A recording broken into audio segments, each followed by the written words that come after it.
China ने दिखाई अपनी औकात। युद्ध सिर्फ सेना, बंदूक और मिसाइलों से नहीं होता, इसके भी कई तरीके हैं, जैसे साइबर वॉर, इंफॉर्मेशन वॉर और अभी लेटेस्ट इकोनॉमिक या बिजनेस वॉर जैसे होता है टैरिफ वॉर। जैसे सेना के युद्ध में जान और माल की हानि होती है, वैसे इस बिजनेस वॉर में देश की अर्थव्यवस्था को नुकसान पहुंचाया जाता है, उसके खजाने को नुकसान पहुंचाया जाता है, उसके व्यापारियों को नुकसान पहुंचाया जाता है। अब चाइना ने वॉर छेड़ दिया इंडिया के बिजनेसमैन पे। इंडिया की जो ऑटो इंडस्ट्री है, स्पेशली जो ईवी इंडस्ट्री, इलेक्ट्रिक व्हीकल बनाने वाली है, उनको कुछ विशेष टाइप के मटेरियल लगते हैं जिनको कहते हैं रेयर अर्थ मेटल। और ये मटेरियल ना सिर्फ ईवी में काम आता है, ये काम आता है विंड टर्बाइन में, ड्रोन में, मिसाइलों में, मोबाइल में, इलेक्ट्रॉनिक में, सेमीकंडक्टर में। अब चाइना ने इसके एक्सपोर्ट को कर दिया है कंट्रोल। इससे इंडिया के ऑटो सेक्टर में, मोबाइल सेक्टर में मच गई खलबली। मारुति ने कह दिया भैया हमारा 2/3 प्रोडक्शन कम कर रहे हैं ईवी का। बजाज कह रहा है भैया ऐसे ही चलता रहा तो जुलाई के बाद हमको भी दिक्कत आ जाएगी।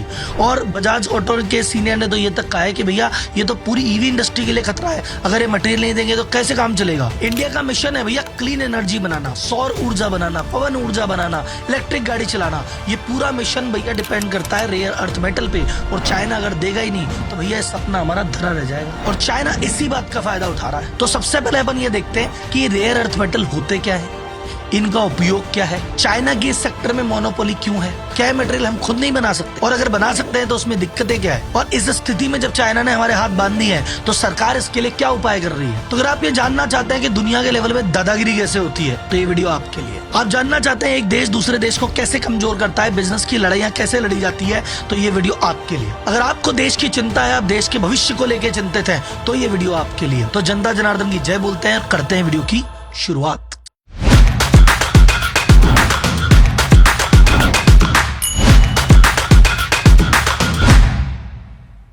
सबसे पहले बात करते हैं भैया रेयर अर्थ मेटल होता क्या है। रेयर अर्थ मेटल भैया 17 अलग अलग टाइप के मटेरियल का ग्रुप है जो कि ईवी सेक्टर में, इलेक्ट्रॉनिक सेक्टर में, ऑटो सेक्टर में काम लिए जाते हैं। स्पेशली बताऊं इसमें, अगर इसमें कुछ एग्जांपल देके बताऊं, जो गाड़ियों की बैटरी में आपको मैग्नेट दिखता है वो मैग्नेट इस मटेरियल से बनता है। और इन मटेरियल के बिना किसी प्रकार की क्लीन एनर्जी का बनना या ऑटो सेक्टर का चलना असंभव है। अब इसका नाम सुन के लग रहा है रेयर अर्थ मेटल। रेयर मतलब दुर्लभ है, ये तो मिलता ही नहीं है। अजी साहब ऐसा नहीं है, ये दुर्लभ नहीं है, ये मिल तो जाते हैं लेकिन ये शुद्ध फॉर्म में बने बनाए नहीं मिलते।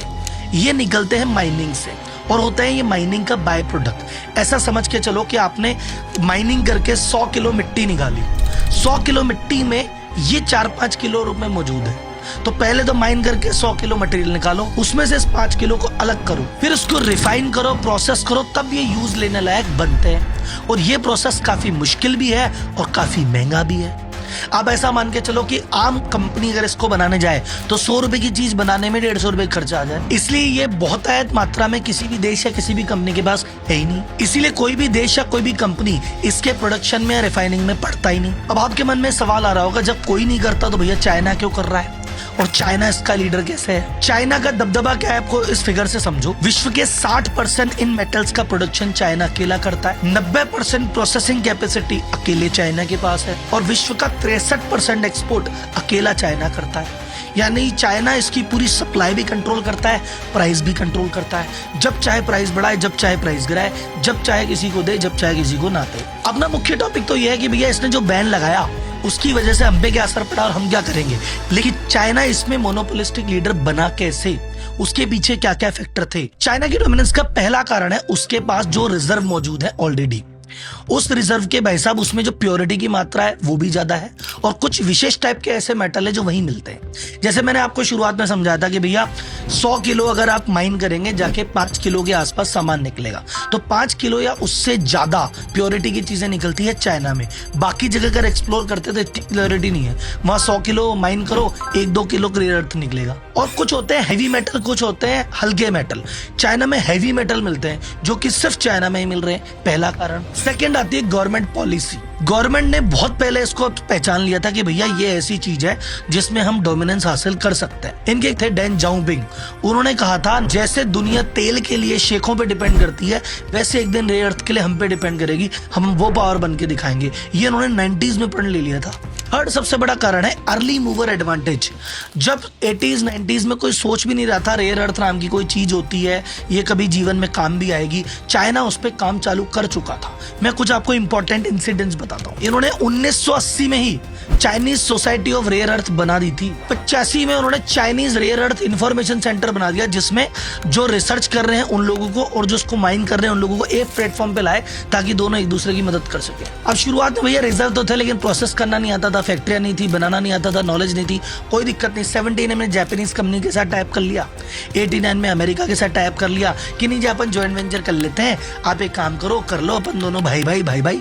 और फिर धीरे धीरे जब काम सारा सीख लिया कि हाँ अच्छा ऐसे होता है, ये होता है, सारी टेक्नोलॉजी समझ में आ गई। 1990 में बोले नहीं नहीं ये रेयर अर्थ हमारे तो स्ट्रेटजिक एसेट है, इसको तो हम प्रोटेक्ट करेंगे, और सारी विदेशी कंपनियों को बाहर कर दिया। और उसके बाद इनके पास माल भी था, इनको बनाना भी आ गया। अब इन्होंने उसको एक्सपोर्ट करना चालू किया और एक्सपोर्ट पे छूट देनी चालू की, और एक्सपोर्ट पे जो छूट दी उसकी वजह से इनका प्रोडक्शन और एक्सपोर्ट 4 गुना बढ़ गया। चाइना की लेबर सस्ती है, हम सब जानते हैं। चाइना में कोई एनवायरमेंट को लेकर ज्यादा रूल नहीं है, जो सरकार ने कह दिया वही बात फाइनल, ये हम जानते हैं। और ऊपर से वो दे रहे थे इतनी सारी छूट, तो उस चक्कर में इतना सस्ता मटेरियल इनका आता था कि पूरी दुनिया ने कहा यार बना के क्या फायदा, इन्हीं से ले लो। और धीरे धीरे करते करते वर्ल्ड की 80% सप्लाई करने लग गए थे, और उस समय पूरी दुनिया इन पे डिपेंडेंट होकर अपने प्रोडक्शन बंद कर आगे बैठ गई कि अपने तो बैठ के चाइना दे रहा है, अपने को क्या करना। और पूरी दुनिया को अपने सस्ते मेटल दे दे के दुनिया को अपने पे डिपेंडेंट बना लिया। इनकी प्रोसेसिंग कैपेबिलिटी बहुत एडवांस है। क्यों भाई साहब 89 से काम कर रहे हैं, 79 में जापान से कुछ सीख लिया, 89 में अमेरिका से कुछ सीख लिया, फिर भाई साहब थोड़ा खुद का भी दिमाग लगाते हैं, फिर अनुभव भी कोई चीज होती है, तो धीरे धीरे करते करते आज जो इनके पास रिफाइनिंग की कैपेबिलिटी है वो वर्ल्ड में किसी के पास नहीं, कोई इतना करता ही नहीं, तो उसको अनुभव होगा कैसे। प्लस इन्होंने ऐसा नहीं कि सिर्फ मटेरियल है तो हमने माइन करना सीख लिया, पूरी वर्टिकल चेन बना ली।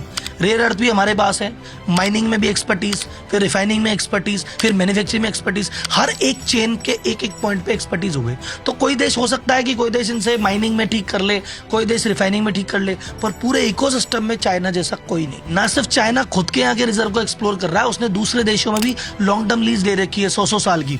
कुछ देश है जिनको लोन दिया, उसके बदले लीज ले ली, कुछ देश को कुछ और बोल के ली, कुछ देश को सस्ते के नाम पे ली, पर धीरे धीरे अपना साम्राज्य पूरी दुनिया में फैला लिया। और जिस तरह की माइनिंग, रिफाइनिंग और टेक्नोलॉजी इनकी है, किसी और की है भी नहीं, तो इनसे अच्छा कोई कर भी नहीं सकता। तो जिन देशों के पास रिजर्व है, कई देश तो बुला बुला कहते हैं भाई हमारे पास है, निकाल दे भाई, तेरे से बढ़िया तो कोई निकालना भी नहीं जानता। तो कुल मिला के भैया जो आज चाइना की डोमिनेंस है वो पिछले 40-50 सालों का अथक प्रयास है, और उसने जो इकोसिस्टम, प्रोसेसिंग की टेक्नोलॉजी, टेक्निक बना ली है, वो कोई देश उस जैसा बना नहीं सकता। और बनाने का प्रयास आज करे तो कम से कम 10-15 साल लगेंगे, और अगर 10-15 साल लगा के बना भी लिया, चाइना जितना सस्ता नहीं बना पाएगा, क्योंकि सस्ती लेबर तो उधर ही है, गवर्नमेंट के रूल से छूट तो उधर ही है। और ये बात जब चाइना के समझ में आई तो चाइना ने इस मटेरियल को एज हथियार काम में लेना चालू कर दिया। और कुछ एग्जांपल्स और कुछ डेटा आपको बताता हूँ। सबसे पहले तो भाई साहब उसने पूरी दुनिया को अपने पे डिपेंडेंट कर दिया, फिर कोटा सिस्टम लेके आ गया। कहता नहीं भाई साहब ऐसा है कि जो जितना मांगेगा उसको उतना थोड़ी देंगे, हमारा एक्सपोर्ट का कोटा है, साल में इतना ही एक्सपोर्ट करेंगे और इस देश को इतना ही देंगे, यानी मैं डिसाइड करूंगा कि इसको कितना देना। छोटा सा एग्जांपल, जुलाई 2010 में एक मटेरियल है नियोडाइमियम ऑक्साइड, जिससे बनता है मैग्नेट, और ये मैग्नेट काम आता है इलेक्ट्रॉनिक में और डिफेंस में। उन्होंने कोटा एकदम से नीचे कर दिया कि नहीं इतना ही करेंगे, प्राइस 5 गुना हो गई। सितंबर 10 में जापान से कोई डिस्प्यूट हो गया, उसको सप्लाई देनी बंद कर दी, बोले जा नहीं देता। तो जापान की इकोनॉमी एकदम से हिल गई, सबसे ज्यादा इलेक्ट्रॉनिक्स कार कंपनियां उधर ही तो है। और ज्यादा कंट्रोल लेने के लिए इन्होंने क्या किया, जितने भी छोटे मोटे माइनिंग करने वाले थे सबको मर्ज कर दिया 6 बड़ी कंपनियों में, और बाद में उन 6 बड़ी कंपनियों से भी 3 बड़ी कंपनियों को मर्ज करके एक कंपनी बना दी, और उस पर पूरा कंट्रोल रखता है। 2023 में जब यूएस ने इनकी चिप पे कंट्रोल लगाया कि भाई हम कुछ विशेष टाइप की चिप है जो चाइना को नहीं देंगे, चाइना का अच्छा बेटा हमको चिप नहीं दोगे, तो कुछ मटेरियल है जो सेमीकंडक्टर में काम आता है, चाइना ने कहा जाओ ये मटेरियल हम तुमको नहीं देते। दिसंबर 2023 में इन्होंने जो माइनिंग टेक्नोलॉजी, रिफाइनिंग टेक्नोलॉजी है, उसका चाइना के बाहर ट्रांसफर ही बंद कर दिया कि किसी को सिखाएंगे और नहीं। जून 2024 में इन्होंने एक ऐसा सिस्टम लेके आए जिसमें एक एक टन का हिसाब है कि कहाँ बनी थी, कहाँ से मटेरियल निकला है, कहाँ पे प्रोसेस हुआ है, किसके पास गया है, एक एक चीज ट्रैकिंग करने लग गए। और अभी सबसे लेटेस्ट जिस चीज से हम परेशान है, जिस बात पे हमारा वीडियो है, 4 अप्रैल 2025 को एक एक्सपोर्ट कंट्रोल ऑर्डर निकाल दिया, और 7 ऐसे मटेरियल हैं जिनके लिए कह दिया कि भैया ऐसा है, इसका एक्सपोर्ट तभी होगा जब इंपोर्ट करने वाला लाइसेंस लेगा, और लाइसेंस हम देंगे किसको कितना देना है, और एंड यूजर सर्टिफिकेट भी देना पड़ेगा। अब ये नया रूल ला दिया, और अब लाइसेंस इशू नहीं कर रहे, एक्सपोर्ट होगा तो लाइसेंस से होगा, और लाइसेंस हम देंगे नहीं। तो अभी 30 से ज्यादा इंडिया की बड़ी बड़ी कंपनियां जो मैन्युफैक्चर कर रही है गाड़ियां या ऑटो पार्ट्स बना रही है, उनके माल चाइना के पोर्ट पे पड़ा हुआ है, लेकिन वहां से आ नहीं रहा। एक्सपोर्ट लाइसेंस की एप्लीकेशन लगा रखी है, एप्लीकेशन पे कोई रेस्पॉन्स नहीं आ रहा। तो सबसे पहली बात, ऐसा क्यों हुआ, इसका सबसे मेन कारण माना जा रहा है अमेरिका ने जब चाइनीज प्रोडक्ट पे टैरिफ लगाया, तो चाइना ने कहा अच्छा तुम हम पे टैरिफ लगाओगे, मैं पूरी दुनिया के प्रोडक्शन प्रोडक्शन डिस्टर्ब कर दूंगा, हमको मत छेड़ो ज्यादा, ताकि पूरी दुनिया डिस्टर्ब होगी तो यूएस पे दबाव बनाए कि भाई क्या कर रहा है तो इसको छोड़ दो सही। लेकिन सबसे ज्यादा इम्पैक्ट इंडिया पे हो रहा है, क्यों? क्योंकि इंडिया जो रिक्वायर्ड मटेरियल है उसका 96% चाइना से मंगाता है। तो इसका इम्पैक्ट क्या हुआ भैया? उधर लाइसेंस नहीं मिल रहा, तुम्हारा शिपमेंट फंसा हुआ है, तो एक तो तुम्हारी कॉस्टिंग बढ़ रही है, दूसरा वो शिपमेंट चलो लेट आ जाएगा, प्राइस बढ़ जाएगी, समझ में आता है, लेकिन अगर वो आया ही नहीं तो भैया प्रोडक्शन रुक जाएगा। मारुति सुजुकी जो अपनी यूनिट बनाने वाली थी उसने 2/3 काट दिया कि भाई ठीक है, हमारा जो ईवी का टारगेट था 66% डाउन करो। बजाज वाले कह रहे हैं कि भैया जून तक का तो माल है, जुलाई तक अगर ये नहीं आया तो हमको भी प्रोडक्शन रोकना पड़ जाएगा। और ये सिर्फ हमारी बात नहीं है, हर ईवी बनाने वाले की बात है, पूरी इंडस्ट्री के लिए संकट है। अच्छा, कुछ कंपनियां जिनके पास ऑलरेडी मौजूद था वो स्टॉक को बढ़ाने लग गई है, तो उसके चक्कर में सप्लाई वैसे ही कम है, लोग बाग चीजों को बचा बचा के रख रहे हैं, तो प्राइसेस बहुत बढ़ रहे हैं। और जब प्राइसेस जरूरत से ज्यादा बढ़ जाएंगे तो गाड़ी मिलेगी ही नहीं। जो आपको डिलीवरी आज मिलनी है और 6 महीने बाद मिलेगी, और हो सकता है जब मिले तो 50,000 लाख रुपए बढ़ गए मिले। और भाई साहब ये तो हो गया बनने वाला, चलो मिल गई, उसके बाद अगर दिक्कत आ गई तो रिपेयर मेंटेनेंस में भी लंबा टाइम जाएगा, क्योंकि मेंटेनेंस वाला हाथ खड़े कर देंगे, भैया आई नहीं मटेरियल, क्या करे। ठीक, इंडियन गवर्नमेंट का प्लान है 2030 तक 30% गाड़ियां इलेक्ट्रिफाई कर देंगे, और उसके लिए 60,000 करोड़ का इन्वेस्टमेंट अलग से रख रखा है। लेकिन भाई साहब ये प्लान तो पूरा ही नहीं होगा अगर चाइना से ये रेयर अर्थ मेटल नहीं आएंगे, चाइना से लिथियम आयन बैटरी नहीं आएगी। इन दोनों के केस में हम तो चाइना पे डिपेंडेंट है। तो भैया अभी इंडिया ऐसी स्थिति में कर क्या रहा है, क्या कर रही है भारत सरकार और क्या कर रही है भारतीय कंपनियां, तो फिर इसको 3 चीजों में डिस्कस करते हैं। शॉर्ट टर्म में क्या कर रही है, तो शॉर्ट टर्म में तो भैया एकदम हालत गले में फंस गई है, तो अभी तो सबसे पहले काम किया जा रहा है। अभी तो प्रयास है भैया जैसे तैसे प्रोडक्शन रुके ना,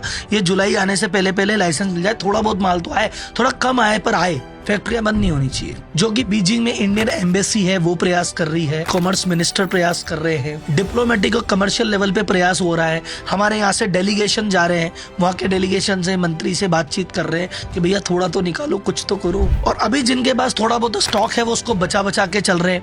ईवी वाला जो काम है उसको थोड़ा सा कम कर रहे हैं, नॉर्मल गाड़ियां ज्यादा प्रोडक्शन कर रहे हैं, हाई एंड मॉडल नहीं बना रहे, लो एंड मॉडल ज्यादा बना रहे हैं। और कुछ प्राइस महंगी आ रही है तो उसके लिए मेंटली रेडी है कि भैया महंगा आएगा तो आएगा। चाइना के अलावा जो बाकी कंट्रीज हैं कि थोड़ा वियतनाम से कुछ मिल जाए, थोड़ा ऑस्ट्रेलिया से कुछ मिल जाए, उसके भी प्रयास किए जा रहे हैं। मीडियम टर्म में क्या कर रहे हैं साहब, अगले 3-5 साल के प्लान में भैया पहले कह रहे हैं कि डोमेस्टिक प्रोडक्शन पे काम कर रहे हैं कि भैया हम भी बनाएंगे अब तो। सेकंड, चाइना के अलावा जो वियतनाम है, ऑस्ट्रेलिया है, जहां जहां और भंडार है उनसे टाई अप कर रहे हैं, उनसे एग्रीमेंट कर रहे हैं कि थोड़ा बहुत मटेरियल वहां से भी आए, चाइना पे डिपेंडेंसी घटे। तीसरा, मिनिस्टर पीयूष गोयल जी ने अभी इंडस्ट्री लीडर से कहा भैया कुछ इनोवेशन पे काम करो, कुछ ऐसी चीज पे काम करो कि तुम्हें गाड़ियों में या बाकी चीजों में रेयर अर्थ मटेरियल की जरूरत ही कम हो, कि जहां 500 ग्राम लगता है वहां 100 ग्राम ही लगे, ऐसी कोई चीज बनाओ ताकि डिपेंडेंसी कम हो, थोड़ा इंपोर्ट कम करें। ये कब तक तुम इधर क्विक कॉमर्स में डिलीवरी करते रहोगे? अपनी रिफाइनिंग और प्रोसेसिंग कैपेसिटी और जो मैग्नेट तुमको जरूरत पड़ती है उसको बनाने की कैपेसिटी पे ध्यान देगा इंडिया। ये हमारा लॉन्ग टर्म प्लान है। अब सवाल आता है सबसे बड़ा कि भाई साहब क्या इंडिया खुद का रेयर अर्थ मेटल, ये खुद के मैग्नेट, ये खुद की चीजें बना सकता है? आइए इस चीज को एक्सप्लोर करते हैं। इंडिया के पास दुनिया का 5वां सबसे बड़ा रिजर्व है रेयर अर्थ का, टोटल 6.9 मिलियन यानी 69 लाख टन। इतना रिजर्व होने के बावजूद भी हमने पिछले साल कितना प्रोडक्शन कर पाए पता है? 2900 टन। क्यों?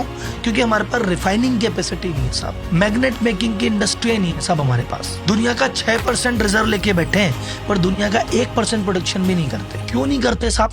तो सबसे पहला कारण आता है हमारे पास जो क्वांटिटी और क्वालिटी है वो ढंग की नहीं है। हमारे यहाँ जो रेयर अर्थ का सबसे प्राइमरी सोर्स है वो है हमारे बीच की मिट्टी या रेत, लेकिन वहां पे जो रेयर अर्थ का कंसंट्रेशन है ना बहुत कम है। मैं आपको एग्जांपल से बताता हूँ, इंडिया में जो रेयर अर्थ का प्रोडक्शन है सिर्फ एक कंपनी करती है, Indian rare earth limited, IREL। उसका सबसे बड़ा एक कॉम्प्लेक्स है उड़ीसा के पुरी में, वो 75 लाख टन रेत निकालते हैं। उस रेत में मिनरल कितना निकलता है? मात्र 6 लाख टन। वो 6 लाख टन भी रेयर अर्थ नहीं है, वो इंडस्ट्रियल मटेरियल है। उस 6 लाख में से भी थोड़ा सा रेयर अर्थ मटेरियल निकलता है, वो भी लाइट निकलता है, हैवी तो निकलता ही नहीं। यानी जो इंडिया ने पिछली साल 2900 टन रेयर अर्थ निकाला उसके लिए 1 करोड़ टन मिट्टी माइन हुई है तब जाके निकला है। तो कुल मिला के हमने कहा भैया रेत की जो मिट्टी है इसमें तो कंसंट्रेशन निकल नहीं रहा, एक काम करते हैं लैंड पे जाके ढूंढते हैं। तो इंडिया का जो जियोलॉजिकल सर्वे ऑफ इंडिया है GSI, उसने अभी तक पिछले 4 सालों में 51 साइट राजस्थान में ढूंढी, लेकिन वहाँ पे एक भी जगह उस क्वालिटी का मटेरियल मिल ही नहीं रहा। अभी बीच में बात हुई थी गुजरात में भंडार मिल गए, गुजरात में भंडार मिल गए, पर भैया उसकी क्वालिटी वो इतने फाइन और इतने बारीक थे कि वो माइक्रोस्कोप से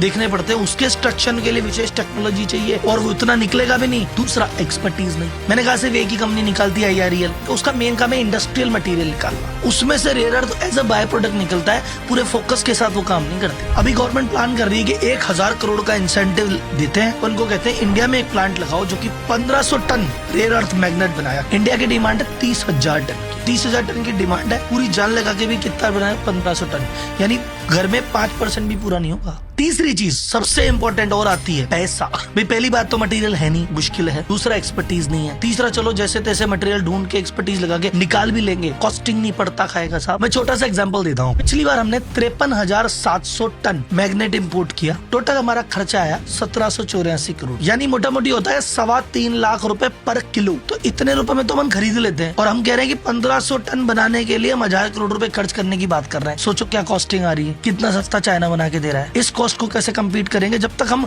बड़े स्केल पे हम भी 1.5-2 लाख टन नहीं बना लेते, तब तक भैया कॉस्टिंग हमारे बैठेगी नहीं, उनकी कॉस्टिंग बैठी हुई है। चौथा एक और कारण है, आज तक गवर्नमेंट का फोकस या ध्यान इस तरफ गया ही नहीं। इंडिया के पास 13 मिलियन टन यानी लगभग 1.25 करोड़ टन का हमारे पास भी रिजर्व मौजूद है, अलग अलग जगह पे। कुछ पुरी में है, कुछ केरल में है, कुछ महाराष्ट्र में है, कुछ गुजरात में है, कुछ राजस्थान में है, लेकिन इन पे काम ही नहीं हो पा रहा। क्यों?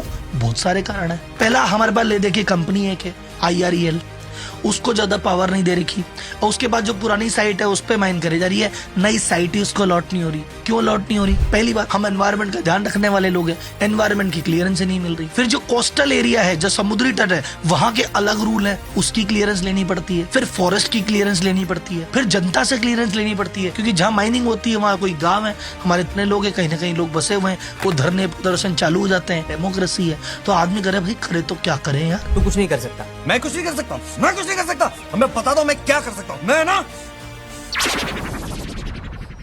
क्या कर सकता हूँ यार? चाइना ने तो सोचा इधर खोदना, खोद दिया, सभी अप्रूवल तुरंत मिल जाएगी, सारे धरने प्रदर्शन कुछ नहीं हो रहे। इधर हमने सोचा ये रोड बनानी है, वो रोड का प्लान बनने में और रोड बनने में 10-20 साल लग जाते हैं। तो कंक्लूजन ये है कि चाइना ने सस्ता माल दे दे के पूरी दुनिया को अपने पे डिपेंडेंट कर लिया, और अब इसको एज अ हथियार काम में ले रहा है। रेयर अर्थ मटेरियल तो सिर्फ एक शुरुआत है। अभी रिसेंटली कुछ दिन पहले स्पेशलिटी फर्टिलाइजर है कुछ, जो हमारे इंडिया में इम्पोर्ट करते हैं हमारी अच्छी फसल के लिए, अच्छे फल के लिए, सब्जी के लिए, वो फर्टिलाइजर भी रिस्ट्रिक्ट कर दिए। उसके बाद 2 मटेरियल है, जर्मेनियम और गैलियम, जो कि सेमीकंडक्टर के लिए बहुत इंपॉर्टेंट है। अब इंडिया प्रयास कर रहा है हम सेमीकंडक्टर में आत्मनिर्भर हो, वो कह रहा देंगे नहीं मटेरियल, होके दिखाओ। तो कुछ एनालिस्ट ये कह रहे हैं कि भैया इंडिया ने जो सिंधु जल समझौता रोका पाकिस्तान को सबक सिखाने के लिए, ये उसके रिटेलिएशन में भी चाइना ऐसा कुछ कर रहा है। इन सब मामलों का एक ही उपाय है, आत्मनिर्भर भारत। क्योंकि भैया नहीं हुए तो कभी यूएस परेशान करेगा, कभी चाइना, क्योंकि दुनिया को समझ में आ गया कि भारत आगे बढ़ रहा है, और जो ऑलरेडी बड़े लोग हैं वो नहीं चाहते कि भारत और आगे बढ़े। इसलिए कोई ना कोई अड़ंगा कभी यूएस की तरफ से, कभी चाइना की तरफ से आता ही रहता है। तो गवर्नमेंट को चाहिए कि जैसा चाइना ने प्लान बनाया वैसा ही प्लान बना के कोई पर्टिकुलर इंडस्ट्री या प्रोडक्ट या सर्विस में ऐसी डोमिनेंस स्थापित की जाए कि जैसे चाइना आज दुनिया को कंट्रोल कर रहा है, हम भी कोई दुनिया में ऐसा प्रोडक्ट, ऐसी इंडस्ट्री पे काबिज हो कि दुनिया हम पे डिपेंडेंट हो, हम भी लेवरेज ले सके। तो ये वीडियो कैसी लगी आपको, रिसर्च कैसी लगी, चाइना के डोमिनेंस पे क्या कहेंगे, इंडिया की इस मजबूरी पे क्या कहेंगे, सब बातें अपने विचार कमेंट बॉक्स में रखिए। अपन अगली वीडियो के साथ अगली बार फिर हाजिर होते हैं, तब तक के लिए धन्यवाद। जय हिंद।